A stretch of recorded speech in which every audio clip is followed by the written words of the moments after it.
Boa noite, pessoal. Paulo.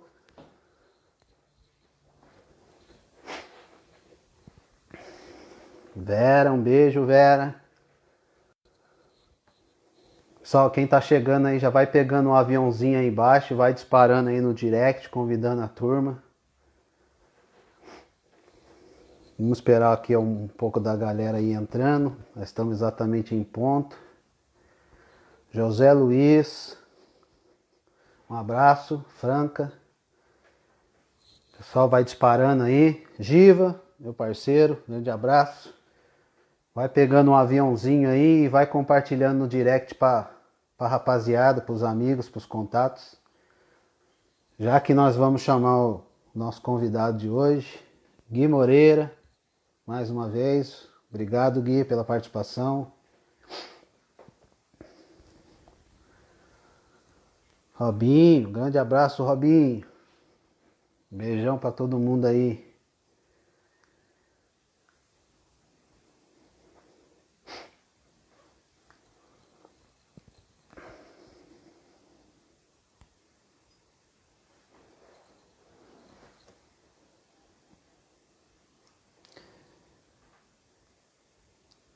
Vamos já chamar o nosso convidado, aproveitar bastante. Oficial, grande abraço. Oficial Tini. Um abraço, irmão.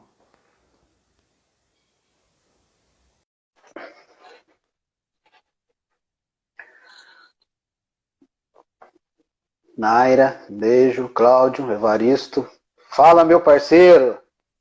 Grande área, como é que você tá, cara? Prazer e obrigado pelo convite, cara.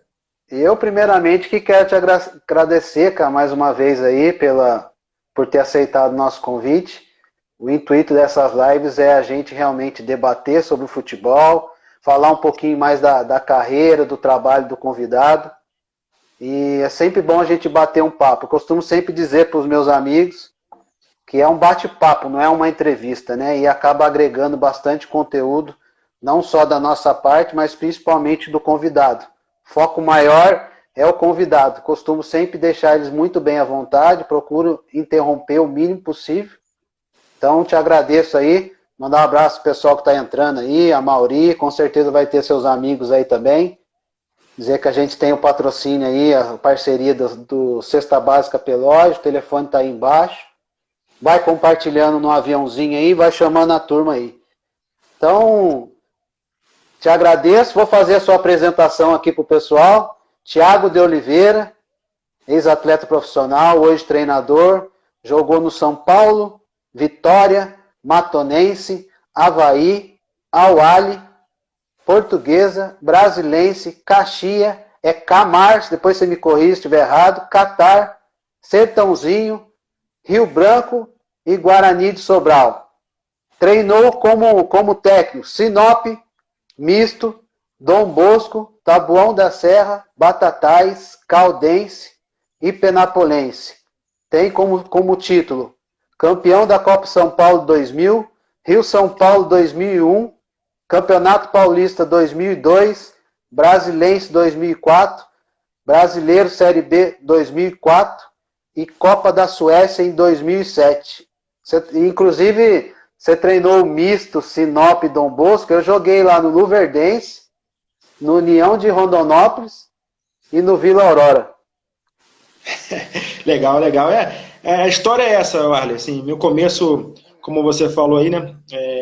Eu sou carioca. Eu comecei no Vasco, né? Da Gama, quando morava no Rio. Meu pai foi treinador de goleiro, né, cara? Durante muito tempo. Que Do São legal. Paulo, do São Paulo com o Telê, foi tricampeão mundial com o São Paulo. Então, bicampeão, né? Bicampeão mundial com o São Paulo. Então, eu venho já de uma linhagem de futebol, né? Pessoal que trabalha no futebol. E a carreira foi essa, cara. Comecei no Vasco, depois o São Paulo me comprou, quando eu tinha 16, 17 anos, fui pro São Paulo. Tive o prazer, né? E a honra de jogar nesse grande clube aí. Fiquei 8 anos da minha carreira no São Paulo, ganhamos alguns títulos. Depois segui minha vida aí, jogando Portuguesa, Kalmar, da Suécia. Calmar. Kalmar da Suécia, joguei no Al-Ahly do Catar joguei uma temporada, depois joguei mais 3 temporadas. Tive o prazer e a honra de jogar com o Pepe Guardiola no Catar também, Exatamente, nós vamos falar um pouquinho sobre isso mais para frente. Durante essa temporada, enfrentei Batistuta, Canidia, esses grandes jogadores do futebol mundial. E aí terminei minha carreira, tive o prazer também de começar no Mato Grosso, como você conhece muito bem como é que é lá o futebol. Eu acho que é difícil essa mudança de você como atleta para ser treinador, não é uma mudança fácil, como muitos imaginam. Eu tive a sorte de o Sinop abrir as portas para mim. E estamos na carreira aí, cara. Faltou só o Patrocinense agora, meu último clube, desde a Série D do ano passado até o Campeonato Mineiro desse ano, uma grande agremiação também que me abriu as portas. Eu deixei mesmo para você falar isso, porque foi logo agora que teve essa pandemia, né? Aí deu essa parada total aí. E aproveitando que você tocou nesse assunto, como é que tá os trâmites? Tá para voltar? Você continua no clube? Você já tem alguma outra coisa em vista? Como que tá essa situação? É um clube, Arlen, o Patrocinense é um clube que me surpreendeu muito pela organização e pelo caráter das pessoas, né? Você sabe melhor do que eu também, tenho trabalhado em muitos clubes, que dificilmente você tem encontrado pessoas que pagam certinho, clubes que pagam corretamente, clubes que te dão as condições de trabalho. E o Patrocinense me deu essas condições de trabalho, é um clube muito correto. Eu vim desde a Série D do ano passado, jogamos a Série D ano passado, jogamos o Campeonato Mineiro, estávamos bem na competição, a gente estava em 6º lugar e próximo do Cruzeiro, ainda com uma pequena chance de classificação para a próxima fase. E depois que houve a pandemia, a gente entende também o lado do clube resolveu rescindir com todos os atletas, rescindiu também com a comissão técnica, mas deixou sempre esse canal aberto para que a gente pudesse conversar sobre a volta, né? Tenho conversado bastante com o presidente me ligou até essa semana, né, sobre essa possibilidade, mas agora é uma possibilidade diferente, porque o clube também já não tem a mesma receita que tinha durante a competição, então a gente está conversando, de repente tem uma possibilidade sim do retorno para o clube para fazer esses 2 próximos jogos, né? Para ver se a gente tem a classificação, ou se também se tem a classificação para a Copa Inconfidência Mineira, que é o torneio que dá o título para o campeão do interior. Seria tipo a Copa Paulista aqui de São Paulo? Não, o Campeonato Mineiro te dá 4 vagas para semifinais, né? Os 4 melhores colocados. E os 4 melhores colocados do interior também fariam uma semifinal e final, para ver quem seria o campeão do interior. Então, há a possibilidade, agora com a pandemia, a gente não sabe se a federação ainda vai continuar com essa competição do troféu do interior, mas a semifinal e a final está garantida. Legal, tomara que volte, né? É que nem você falou, hoje em dia a gente sabe que no futebol, tirando os clubes grandes, os clubes mais conhecidos, você hoje manter, por exemplo, um treinador que vem desde o ano passado e continuar o trabalho ao longo do ano e na virada do ano, isso aí é fundamental. A gente tem que ressaltar mesmo, dar os parabéns aí pro pessoal todo aí. E aí, lembrar o pessoal aí que a gente vai bater esse bate-papo geral, e no finalzinho a gente vai abrir, ao longo do bate-papo, a gente vai abrindo aí para perguntas, para elogios, abraços, né? Se vê alguém aí que é amigo, pode interromper, mandar um abraço. E aí vamos seguindo. Como você teve essa passagem para o São Paulo, você pegou a geração do Kaká, né? Você consegue dar alguns relatos dos atletas que trabalharam com você naquele período, ou que foram ou time base daquela Copa São Paulo de 2000? A minha geração é a minha geração 81, 82, mas como a gente tinha um time muito forte nas categorias de base de São Paulo, a minha categoria conseguiu até dar um pulo para jogar a maioria dos jogadores jogar na categoria 7, 9 e 80, né? Então a gente está desde 7, 9 e 80 jogando juntos lá no São Paulo. É uma categoria que a gente foi campeão da Copa São Paulo, foi vice-campeão no outro ano da Copa São Paulo, nós perdemos para aquele time do Roma, Barueri, que tinha alguns jogadores acima da idade. Lembro, inclusive tinha um amigo naquele grupo lá que era o Thiago, que depois jogou no Santos. Mas não era gato não também, não, né? Não. Pior que eu sou da geração 7-9, né? Eu sou do 7-9. Então, aí nós fomos campeões no ano anterior ganhamos do Juventus, do time do Luizão, um zagueiro que jogou, tá no Benfica. E no Sim. outro ano nós perdemos pro Roma Barueri. Mas era uma equipe, uma geração muito forte. Eu acho que difícil ter, não sei se no São Paulo teve depois, que 12 jogadores de uma mesma categoria subiu para o profissional de São Paulo. E naquela geração nós subimos todos, né? Alguns conseguiram se destacar mais do que os outros, por mérito próprio, outros conseguiram se destacar em outras equipes.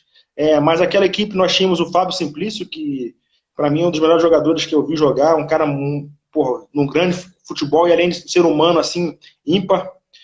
Nós tínhamos o Jean, zagueiro, nós tínhamos o Júlio Santos, nós tínhamos o Alisson também, que foi um outro grande jogador. Nossa, eu lembro dessa. Exatamente, você citou um nome aí que eu ia fazer uma pergunta, cara, que eu nunca mais eu vi ou nunca vi ninguém comentando, cara. E era um jogador assim espetacular, que era o Renatinho, cara. Não sei se você tem contato com ele, se ele continuou jogando, nunca mais eu vi, cara. Lembro dele, baixinho, fortinho, panturrilha bem assim grossa. O bicho fazia bastante gol, lembro dele, do Harrison. Nunca mais ouvi ninguém falar dele, cara. O Renatinho é um amigo, né? Um irmão que eu tenho na minha vida, né? Aquela geração de tudo a gente convive junto ainda, conversa pra caramba. Renatinho, pra mim, bola parada, assim, eu vi poucos jogadores. Eu já tive jogando com alguns jogadores de um nível muito alto. Bola parada, igual o Renatinho batia, era muito difícil. Hoje o Renatinho, ele é auxiliar do Léo Condé, trabalha com o Léo Condé que legal, cara. Trabalha com a comissão do Léo. O Léo também é outro cara, ser humano, também fantástico. Torço muito pela carreira do Léo. Então o Renatinho também era um grande jogador. Montesini foi um jogador que não teve muito, não se falou muito aqui no Brasil, mas foi um jogador que foi para o Napoli, depois foi para a seleção do Catar também, um jogador de muita qualidade. E nós tínhamos o Júlio Batista, que foi um grande jogador. O Júlio Batista tem uma história até curiosa. Ele era centroavante e naquela época tinha eu, o Renatinho, tinha o Emerson Sheik, também nesse ataque.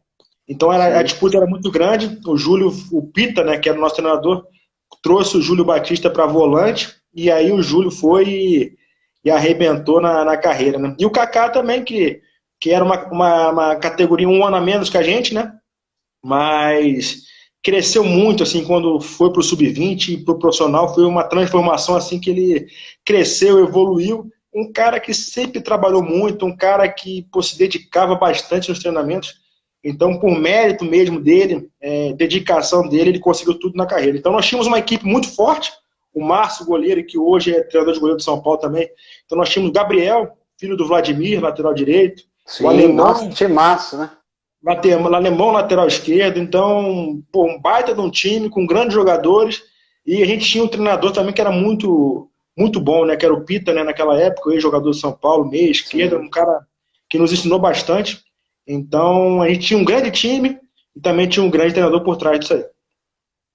Que legal, Oliveira. E aproveitando, assim, porque a gente vai focar muito mais na carreira hoje como treinador, mas antes de a gente partir para esse tópico, eu procuro sempre orientar, e o conteúdo aqui é de forma geral, né? A gente sabe que o sonho de ser atleta hoje em dia, ele mexe como sempre mexeu desde a nossa infância.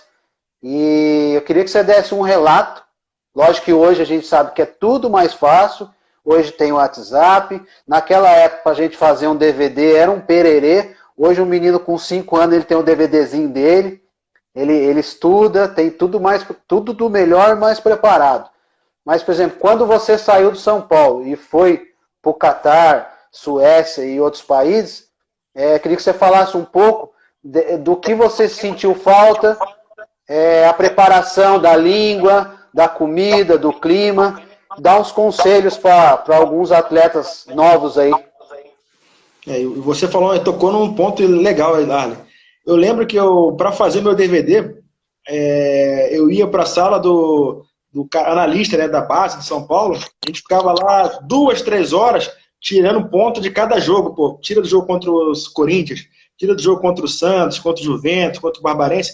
Então a gente ficava 2 horas para tentar fazer um DVD que o Cláudio, né, que era o Cláudio Vila, que foi do analista do Muricy durante muito tempo, ele fazia para a gente essa questão do DVD. Cara, a carreira de futebol, muitos pensam que é fácil, né? O cara é jogador de futebol, é difícil, cara. Você sabe melhor do que eu. Viver longe da família é um primeiro ponto. Eu saí com 15 anos da minha casa do Rio para São Paulo para viver uma cidade diferente, num clube diferente, com pessoas diferentes. Já é um ponto já que você tem que ter muita dedicação. A competição interna para que você consiga subir para o profissional é muito difícil. Eu vou te falar, antigamente subiam-se 2, 3 jogadores por ano para o profissional de São Paulo, do Corinthians, dessas equipes maiores. A exceção foi o nosso ano, que subiram 10 a 12 jogadores. Hoje não, hoje com um garoto de 17 anos já está treinando no profissional, 18 anos, então a carreira ficou um pouco mais fácil para esses atletas da base do futebol brasileiro. Mas é difícil, cara, é fácil. Eu tive a sorte assim, de começar numa família de profissionais. Meu pai, muito tempo, trabalhou no São Paulo e outras equipes do mundo, e trabalhou no Catar, trabalhou na Arábia Saudita, então eu tinha mais ou menos uma noção da língua, falar inglês. Então, joguei também um Mundial Sub-20 com a seleção brasileira, onde amistosa, a gente ia para fora do Brasil, em vários lugares, e também consegui me comunicar, então foi mais fácil. Quando eu vou para o Catar, eu vou para o clube até que meu pai estava trabalhando, então ficou mais fácil ainda. E nisso chegou o Guardiola, chegou o seu Pepe, que era o treinador, jogou no Santos com o Pelé. Então, para mim, a adaptação foi mais fácil, porque eu tinha a comissão técnica, que era brasileira, e tinha também algumas pessoas que eu conhecia do mundo árabe que estavam lá. Mas então, no Catar, foi tranquilo. O problema só foi a alimentação, que você tem que se adaptar com a alimentação. Depois, minha esposa também ficou mais fácil. A Suécia já foi um pouco mais complicado, porque a língua, claro que eu falava um pouco inglês, me comunico um pouco inglês, mas a comunicação não era tão fácil como foi no Catar, porque o seu Pepe era brasileiro, então eu conseguia falar fácil português. E lá o treinador era sueco. Então o clube teve que contratar um tradutor para a gente. Nós éramos em 4 jogadores brasileiros e nós tínhamos o tradutor. Mas muitas das vezes, durante a partida, o treinador queria falar uma comunicação, ele não falava muito bem inglês, então não era tão fácil. Então é a coisa mais importante, além da dedicação, você ter coragem para seguir esses caminhos. O estudo eu acho que é fundamental, Ali. Você tendo estudo, você sabendo falar mais línguas, quando você cai essa situação de você ir para fora do Brasil, então fica mais fácil. Então, para mim, como eu já tinha uma noção, foi uma coisa até mais tranquila do que poderia ser. Sim, legal. E hoje isso é fundamental para a nossa carreira como treinador também, né? Aqueles que já têm o inglês fluente, que já fala, cada vez mais se aprimorar ou partir para uma língua nova. O espanhol tem crescido muito. Então, não só para o atleta, mas para todos que trabalham com futebol, hoje é fundamental você falar outras línguas, né? E então, deixa eu falar, sim. E te falar, cortando, se desculpa, o cenário para a gente, para nós, treinadores brasileiros, fora do Brasil, se fechou um pouquinho, principalmente no mundo árabe. Eu lembro na época que eu jogava no Catar, na Liga do Catar, que tinham 12 equipes, metade eram treinadores brasileiros. Então, hoje não. Você vai na Liga do Catar, não tem nenhum treinador brasileiro.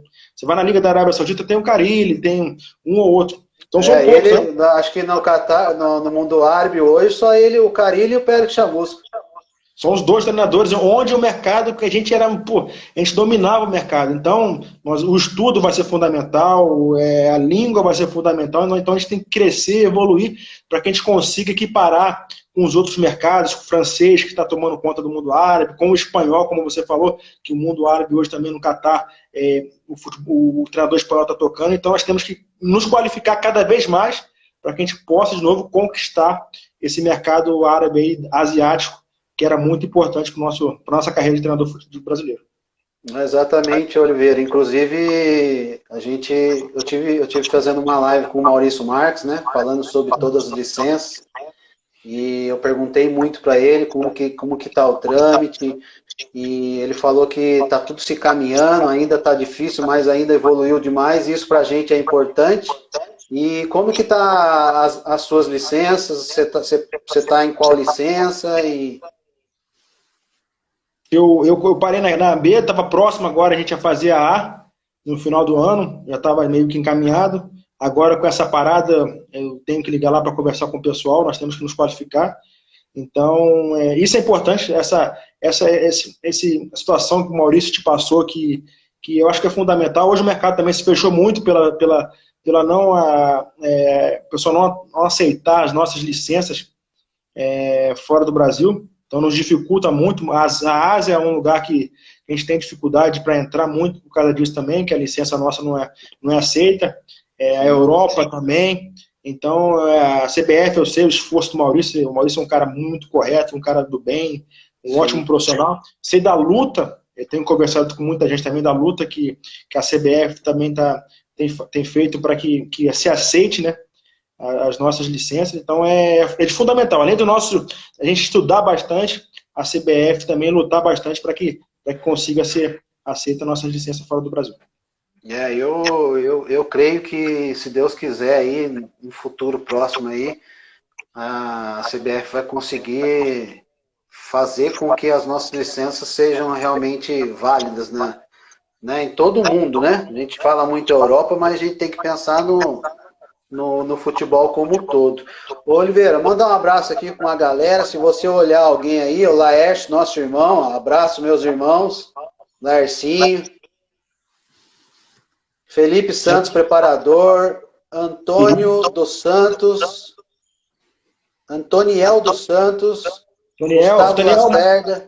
Daniel, grande cara, rapaz. Um cara, ele era nosso roupeiro lá, fazia também o mascote do clube lá do Patrocinense, uma grande pessoa. Felipe, preparador físico também, torço muito por ele. O Guilherme aí mandou um abraço também. Gente da melhor qualidade, pessoal.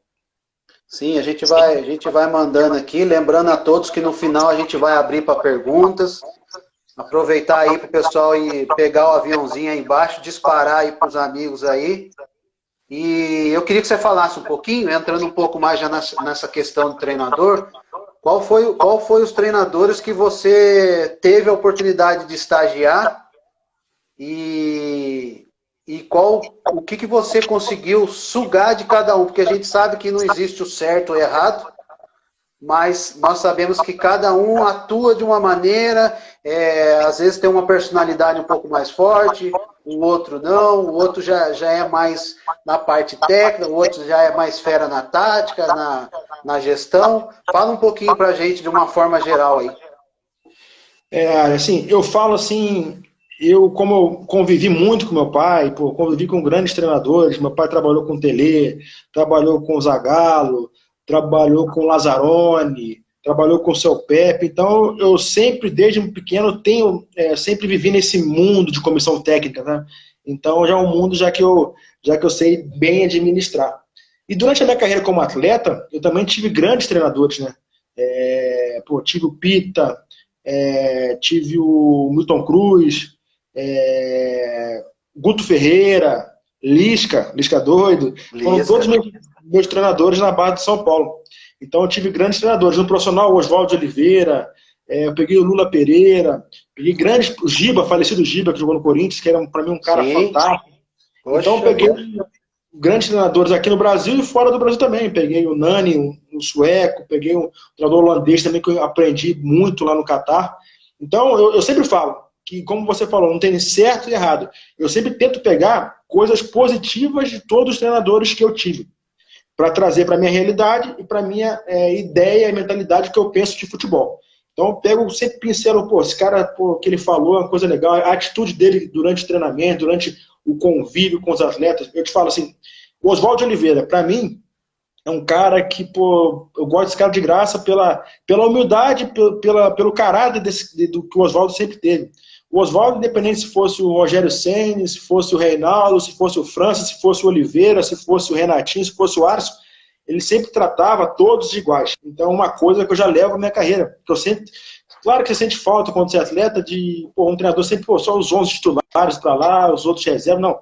Você pode perguntar para os meus atletas, cara, o tratamento é igual, independente se for A, B ou C ou D. Para mim não tem diferença. Então, é um ponto que eu peguei do Oswaldo. Então, eu pego sempre pontos positivos e trago para a minha realidade e para a minha concepção de trabalho e de futebol. Sobre os estágios.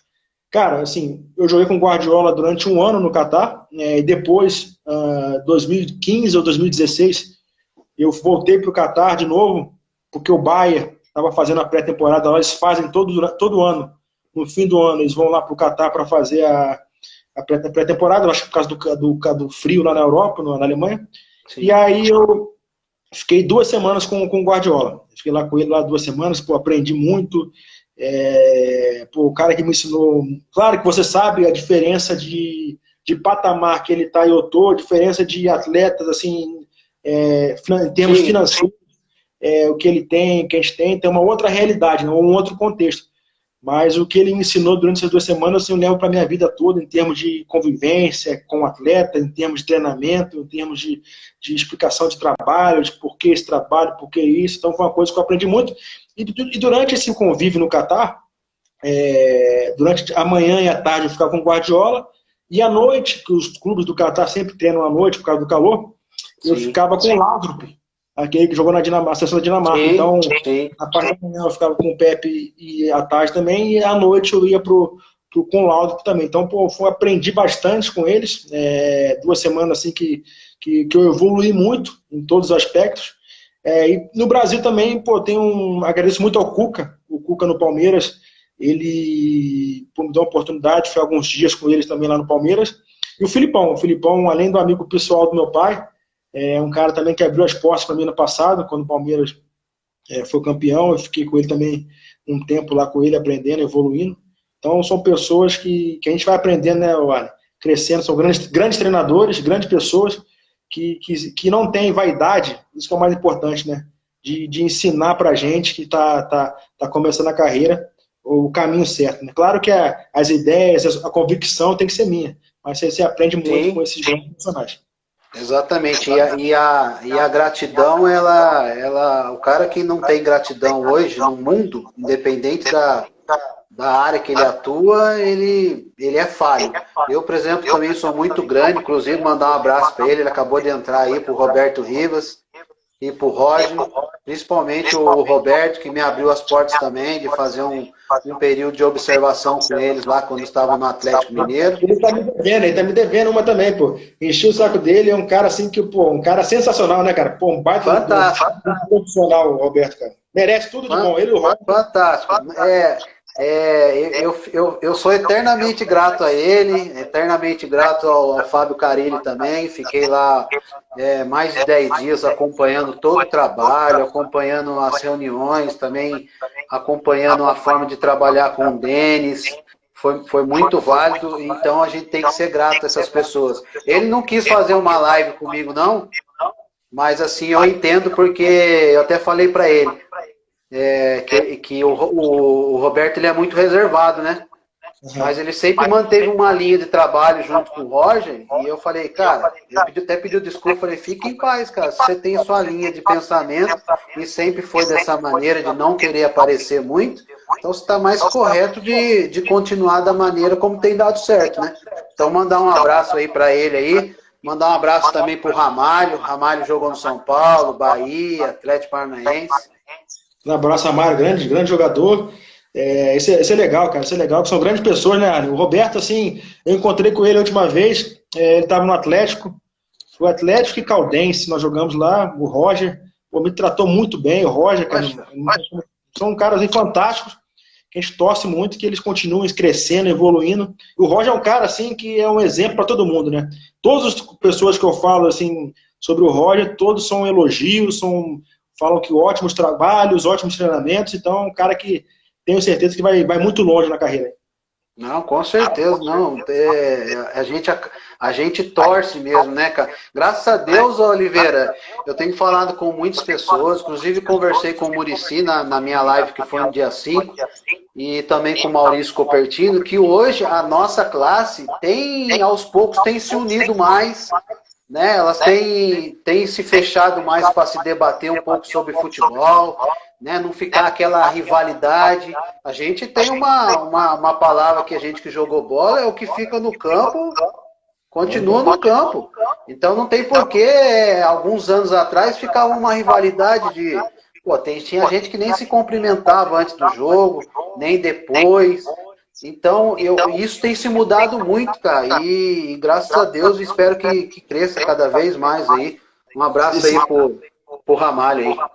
Um abraço, Ramalho. E vou te falar assim, você falando assim de amizade, hoje eu tô vendo assim, claro que ainda uma exceção ou outra, a gente não pode falar que também, uma exceção ou outra, Sim. mas a nossa classe está sendo mais unida. E assim, um se ajudando o outro, um ajudando o outro, isso está sendo legal, cara. Pô, aparece uma oportunidade ali num clube, o cara falou, pô, o cara tá desempregado, vamos tentar ajudar o cara. Então tá acontecendo muito isso, eu acho muito legal. Assim, eu sou um cara que, quem me conhece, pô, eu sou um cara que tento ajudar onde eu posso as pessoas, sempre na carreira, com indicações e tal. E, pô, eu tive uma oportunidade, uma semana antes de paralisar a competição, nós fomos jogar em Juiz de Fora contra o Tupinambás. E, pô, recebi uma visita lá que eu fiquei praticamente a tarde toda, a gente ficou falando de futebol, de atletas, pô, o Léo Condé, cara. Então, essas pessoas que são do bem, são pessoas corretas, pessoas que estão na luta e crescendo, cara, pô, tem que estar bem. Então, eu fico torcendo. Pô, Muricy, cara, Muricy falou do Muricy. Muricy trabalhou com meu pai no São Paulo. E teve um dia desse com o Cláudio, que era analista de desempenho, falou, Muricy, pô, posso levar o Oliveira aí para bater um papo com você? Pô, o Muricy abriu lá, fui na casa dele, né, bati um papo com ele 2 horas, cara. Cara, aprendi bastante também, evoluí, pô, cresci bastante. Poxa, então, são pessoas, você falou do Carille, cara. Carille, fui jogar Caldense e Corinthians, o Carille não me conhecia. Quando eu fui cumprimentar o Carille falou, pô, Oliveira, pô, parabéns pela campanha, tô te acompanhando. Então são pessoas do bem, pessoas corretas, pessoas que merecem, né, tudo que tem acontecido na vida deles. Então eu torço muito que a gente continue unido, né, e que a gente continue crescendo e evoluindo. Ah, com certeza. E lembrando o pessoal aí que a gente vai, mais para frente a gente vai abrir aí para as perguntas, também vamos responder, vamos tirar dúvida em geral. E agora falando um pouquinho mais, eu queria que você falasse um pouquinho a sua forma de jogar, o seu modelo de jogo, dar um apanhado geral, como que você gosta de atuar. Lógico que a gente sabe que tudo depende do clube, questões financeiras, características de atleta, mas a gente sempre tem alguma coisa que é bem fixa na nossa mente. Lógico que a gente vai mudando ao longo do tempo. Então eu queria que você desse esse apanhado geral da sua forma de trabalhar e o que você trouxe desses estágios, principalmente do Guardiola e do Laudrup, que é uma outra escola, para os seus trabalhos no futebol brasileiro. Uma coisa que eu estava conversando muito com o Vini, que o Vini jogou muitos anos na Alemanha, e eu comentei como que o Guardiola ele evoluiu o que já era muito bom no Barcelona. Porque eu falei para o Vini, o jogo apoiado, aquele tic-tac do Barcelona, no Bayern de Munique, eu vi que as ações ofensivas e finalizações eram mais rápidas, eram mais efetivas. Então ele conseguiu evoluir essa questão no Bayern de Munique, né? Então dá um apanhado geral pra gente, por favor. E eu perguntei para ele sobre isso, pô. Eu falei, pô, tô vendo uma diferença do Barcelona pro Bayern. E ele foi muito cirúrgico numa questão. Ele falou, cara, é adaptação. Você não tem que ter um modelo de jogo preso na cabeça. Você tem que trabalhar de acordo com as características de jogadores que você tem. Ele falou, no Barcelona eu tinha uma característica de jogadores. Aqui no Bayern eu tenho uma outra característica. Ele foi muito claro, aqui no Barcelona eu tenho o Messi. Então é uma característica diferente que o jogo se constrói muito em cima do Messi. Já no Bayern é uma diferença, um jogo mais coletivo. E ele me explicou bastante sobre essa questão de um jogo mais rápido, um jogo mais coletivo, um jogo mais de velocidade, muito pelo também os extremas que ele tinha, o Robben, tanto o Ribéry, são jogadores de muita velocidade. Então é uma característica de jogo totalmente diferente que ele tinha do Barcelona para que ele tinha no Bayern. Para você ver, já mudou já a característica no City. No City é uma outra característica. Trouxe os laterais muitas das vezes para jogar por dentro, uma coisa que ele não fazia nem no Barcelona e nem no Bayern. Então ele está, como você falou, cada trabalho que ele faz, ele vai evoluindo. Mas é um cara que estuda demais, né? Um cara pensa futebol 24 horas, conversa futebol, conhece o futebol brasileiro assim, ó. E quando eu atuava com ele, joguei com ele lá no Catar, ele falava muito do futebol brasileiro, assim, da seleção de 82. Para ele é o norte. Ele é fã mesmo, né? Ele falava da seleção de 82 que ele viu jogar e falava dos jogadores brasileiros que ele teve a oportunidade também de jogar lá no Barcelona, Romário, Ronaldo, que ele falou também que eram jogadores assim, muito acima da média. Entrando para o meu lado aqui, assim, como eu fui um cara que foi atacante, Arne, eu tento jogar, a maioria das minhas equipes, eu tento ter o jogo, claro, o jogo apoiado, o jogo mais de transição ofensiva, o jogo mais da força ofensiva das minhas equipes. Mas o principal é o seguinte, como ele falou, eu dependo muito das características de jogadores que eu vou ter. Eu vou te dar exemplo. Eu tinha na Penapolense. Na Penapolense, meu time era um time, tinha um Branquinho, que era o meia, que jogou no Santo André, técnico, assim, cara fantástico, de qualidade, e tinha o Leandro Lobbe, que era um atacante. Então eu tinha que ter um jogo apoiado, que eram jogadores que não eram tão rápidos, mas quando eles se aproximavam para esse jogo apoiado para tabelas, sairia muito mais jogadas de gol. Eu tive no Batatais 2016 uma equipe que eu tinha jogado em transição ofensiva o tempo todo. Eu não conseguia jogar com o jogo apoiado, com a característica dos jogadores que eu tinha.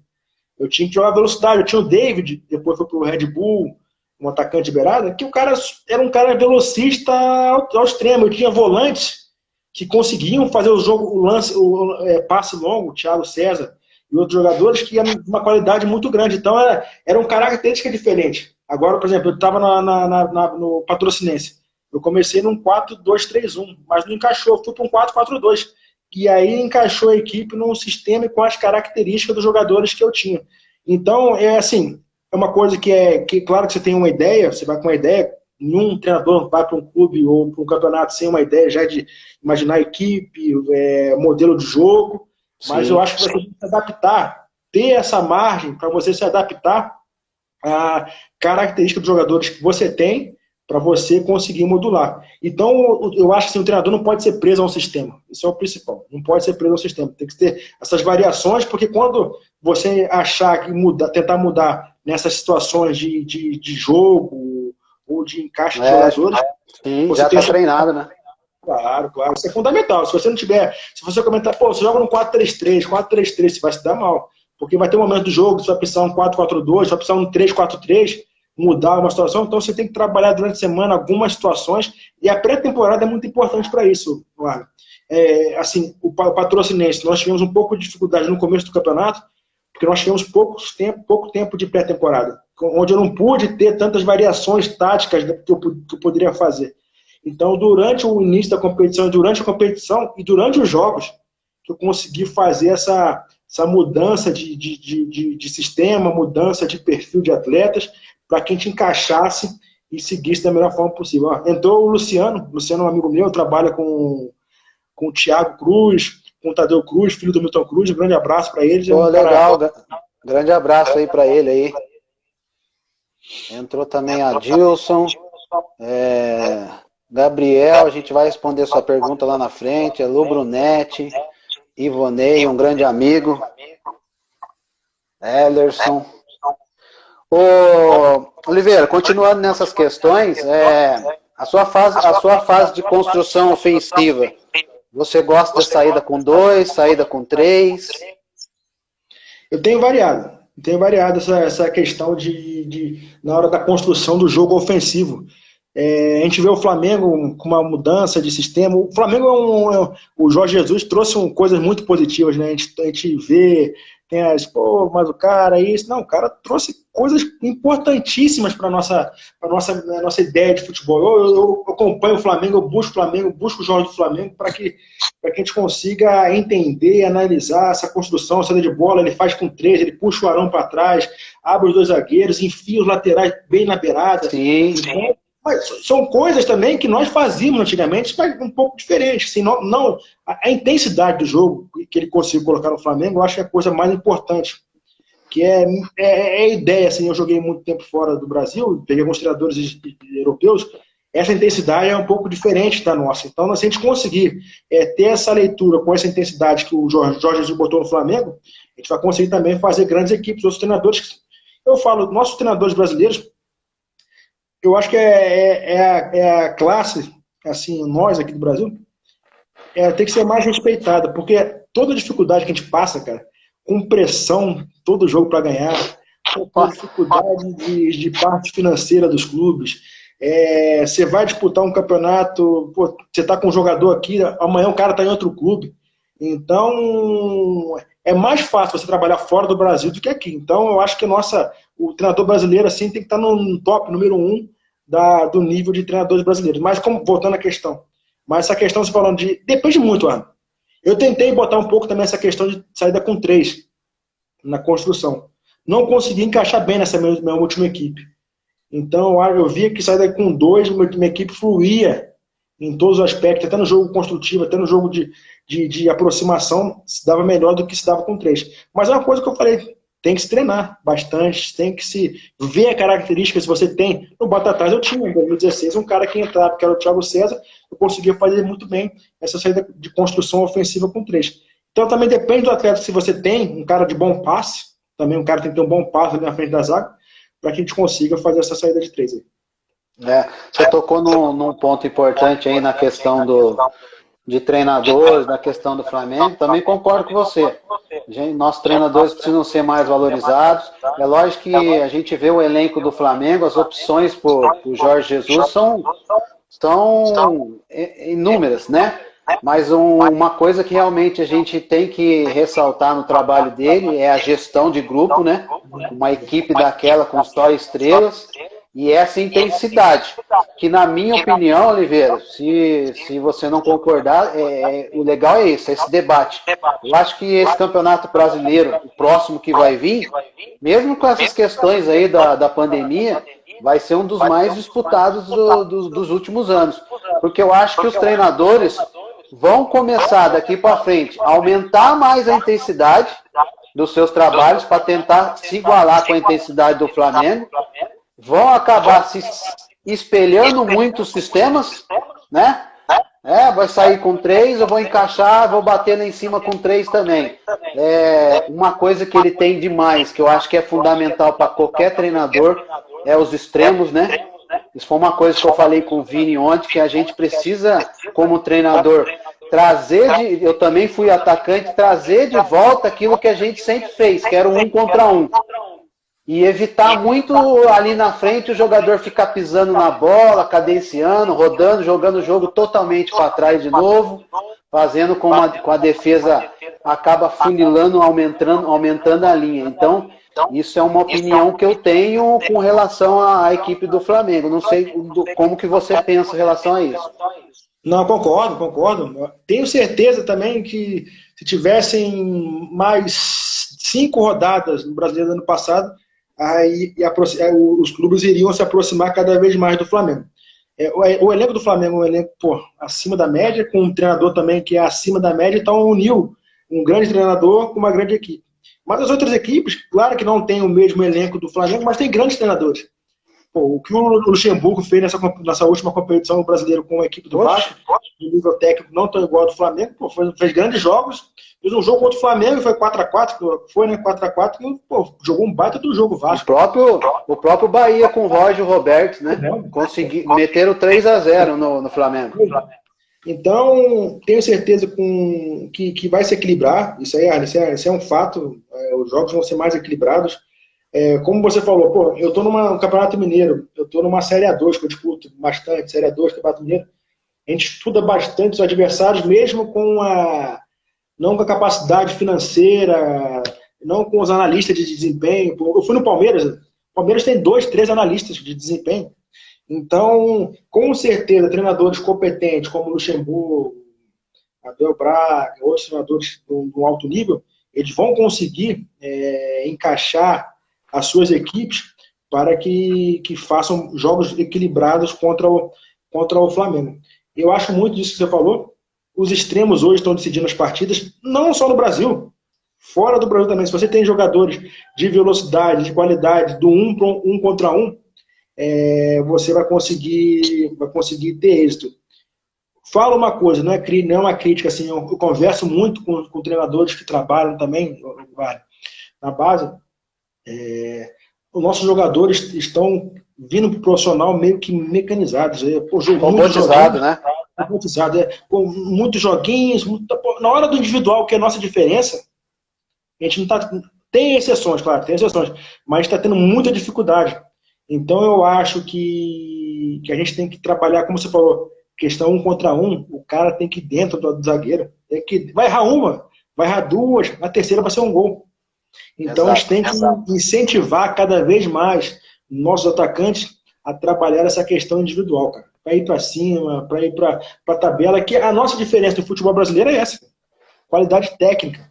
A nossa qualidade técnica. Hoje nós evoluímos bastante no conceito tático. Nossos jogadores hoje são muito mais inteligentes.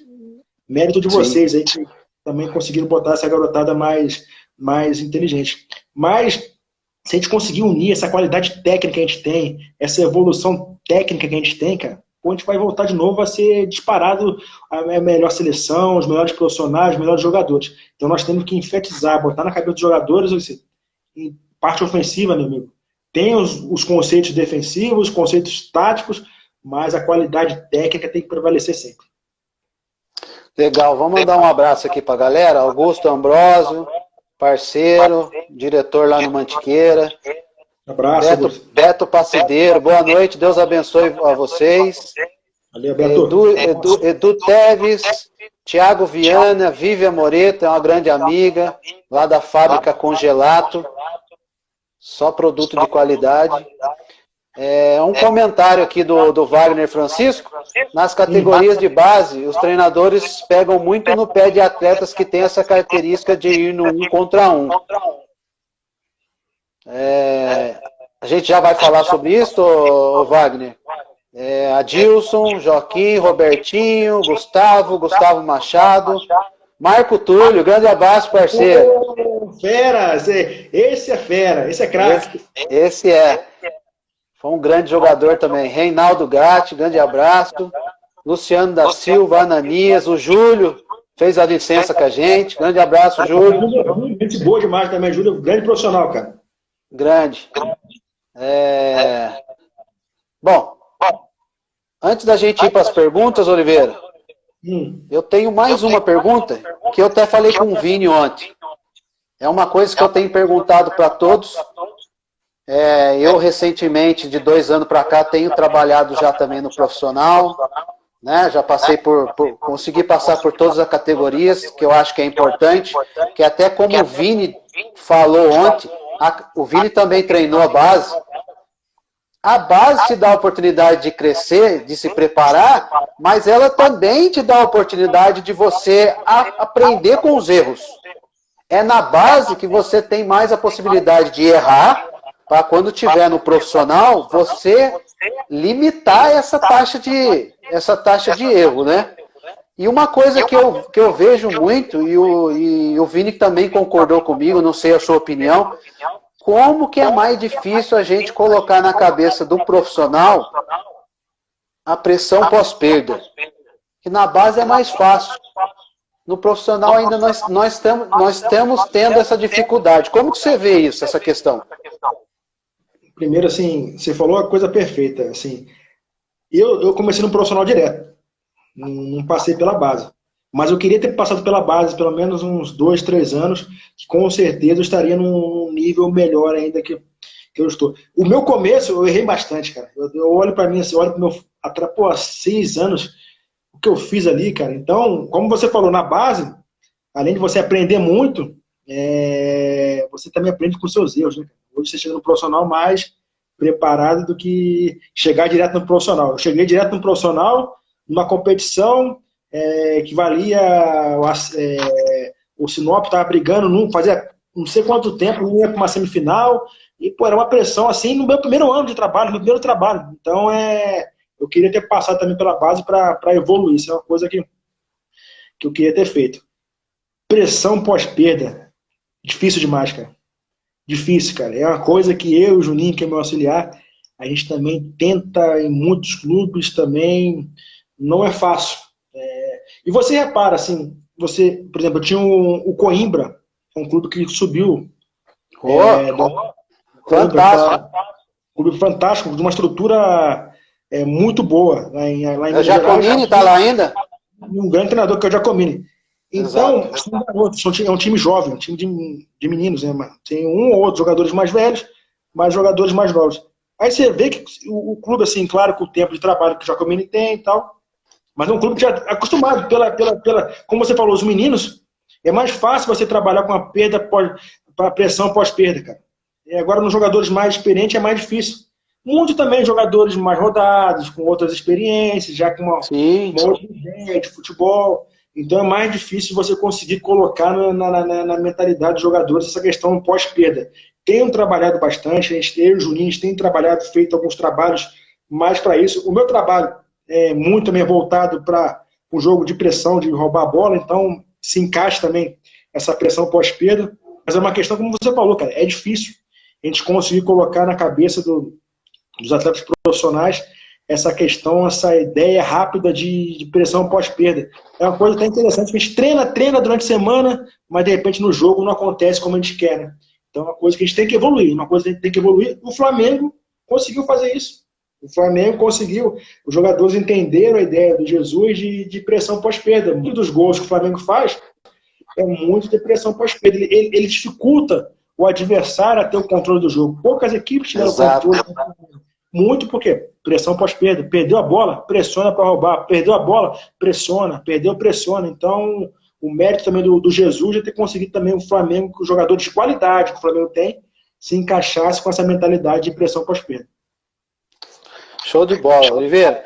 A gente já está partindo aí para 50 minutos. Eu acho que vai ter muita pergunta boa aqui.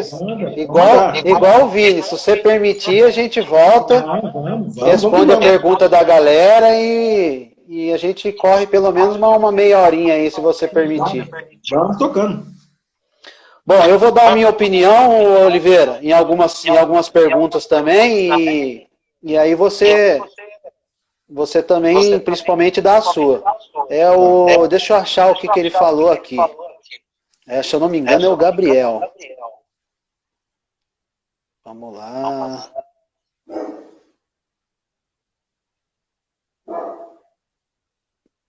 Pô, eu tô querendo achar o nome dele, mas se eu não me engano é Gabriel. Se ele tiver ainda, dá um alô aí. Eu sou de 97, ainda tenho chance no futebol? Bom, a minha opinião é que sonho é sonho. Como é que você vai lidar com uma situação dessa? É lógico que quanto mais novo você chegar num profissional, melhor e mais fácil vai ficar para você. Principalmente se você for 97 já profissionalizado. Se você não for profissional, eu acho que você ainda deve persistir, você tem a oportunidade de jogar a Bzinha, que é a 4ª divisão, são os clubes que vão dar oportunidade nessa idade aí. É ele mesmo, 016 Gabriel. Mas assim, se você é um cara dedicado, tem potencial, já tem um pouco de rodagem, jogou aí 15, 17, 20, eu acho que você deve persistir no sonho. Aí eu vou dar a opinião aí do Oliveira agora. Eu também concordo. Quanto antes você começar, fica mais fácil, né, Arno? Sim, você começar com 14, 13, até antes. Hoje em dia, a pessoa com 11, 12 anos tem começado a carreira já. Essa carreira. Fica mais difícil. Mas exceções acontecem, pô. Eu lembro que o Liedson, não foi Liedson? Liedson, Rogério, Leandro Damião. Então são exemplos que conseguiram, depois do Sub-20, conseguiram ter destaque, não passaram só na carreira, não, tiveram destaque na carreira de atleta profissional. Então não é tão fácil, é mais difícil, mas como o Arley falou, hoje tem a Bzinha, que está o Sub-23, tem o Campeonato Mineiro também, da 2ª ou 3ª divisão também, que são jogadores Sub-23. Então, meu amigo, coragem, se você tiver potencial, acreditar em você, vai em frente, amigo, vai em frente, tenta a sorte. O mundo é para corajosos e para quem acredita. Então, vai em frente, cara. Vai em frente que a oportunidade pode aparecer. E, se Deus quiser, pode pintar essa oportunidade de você ser um grande jogador também no futebol brasileiro e mundial. Legal. Ele tá lembrando o Bruno Henrique. No Berlândia também, foi verdade. E o Wagner Francisco Fortunato tá lembrando do Elias. O Elias chegou a jogar a Copa Kaiser antes de estourar no Corinthians. Não, eu falo assim, Arno, futebol, cara, é uma coisa assim, se você se dedicar bastante, tiver potencial, claro, qualidade, você vai chegar. O Kaká, jogou com a gente no São Paulo, era um jogador que tinha qualidade. Na categoria sub-20 teve um problema, ele caiu no tobogã, teve um problema no pescoço, quase ficou, não poderia mais andar, mas foi um cara que foi guerreiro pra caramba, lutou até o final, foi um baita do jogador do futebol brasileiro e mundial, cara. Então, um cara que muitos apostavam no Oliveira, muitos apostavam no Renatinho, muito no Alisson, o Kaká foi, atropelou todo mundo, com o mérito dele, com a entrega dele, com muita dedicação dele diária, conseguiu. Então, o sonho tá ali, como você falou, tem que sonhar e correr atrás dele. É verdade, vamos dar um alô aqui, ó, Moraes, Juan, Tano, Brito Júnior, meu amigo, Luciano, Gustavo Diniz, Joaquim, Sucô. Agora eu vou procurar uma pergunta aqui que eu sei que tem. Wagner Francisco, ele já fiz essa pergunta. Mas tem alguém aí, Oliveira, eu vou tentar buscar aqui, deve ser alguém amigos teu. Fala para Oliveira contar quando os meninos da base roubavam as bolachas dele. O pessoal lá de São Paulo, né, cara? Então, a amizade é tudo, cara, assim, muito legal. A gente era muito unido, né, cara, no São Paulo. Eu namorava, minha namorada, que é minha atual esposa, Lígia, ela vivia me dando bolacha. Fim de semana, ficava a semana toda na concentração, fim de semana ia pra casa dela, e aí ela me enchia de bolacha para levar pra concentração para guardar no armário. Rapaz, eu ia pra escola, cara, quando eu voltava da escola, cadê essas bolachas? Os caras conseguiam abrir meu armário, conseguiam pegar as bolachas, pegavam tudo, levavam, se alimentavam, e deixavam só o saquinho lá da bolacha lá, os traíras. Brincadeira, não, cara? Deixava o saquinho das bolachas, mas é uma turma que eu levo pro meu coração, assim, o Fábio Simplício, Leandro, Pepe, Xandão, Renatinho, esse pessoal todo aí são meus irmãos, né, cara? Meus irmãos, e eu torço muito pela carreira. Uns conseguiram seguir, né? Como a vida é assim, né? Uns conseguem seguir a carreira, outros não.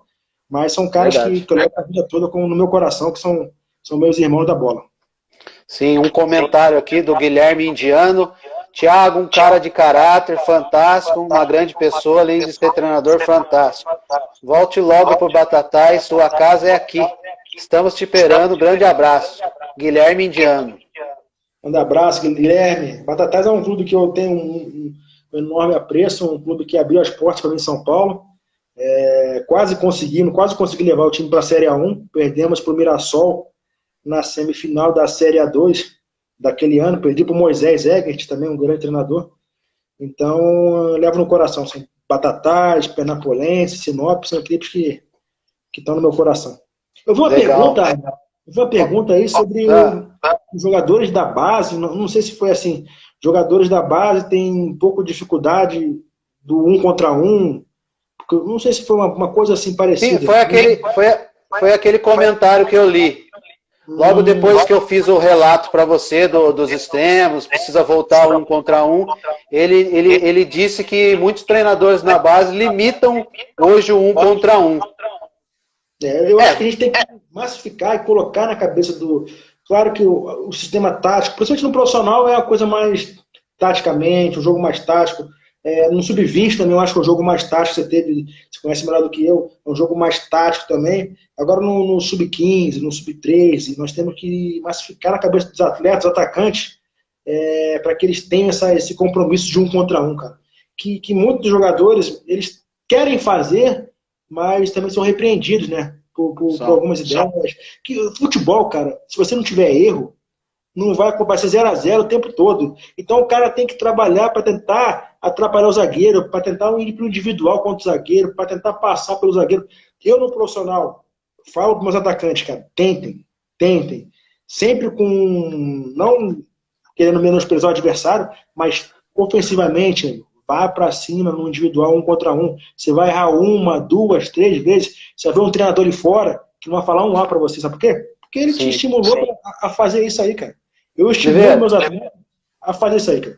9 segundos, vai cair, eu te chamo novamente para responder as outras perguntas do Amaurílio e do resto da galera aí. Valeu.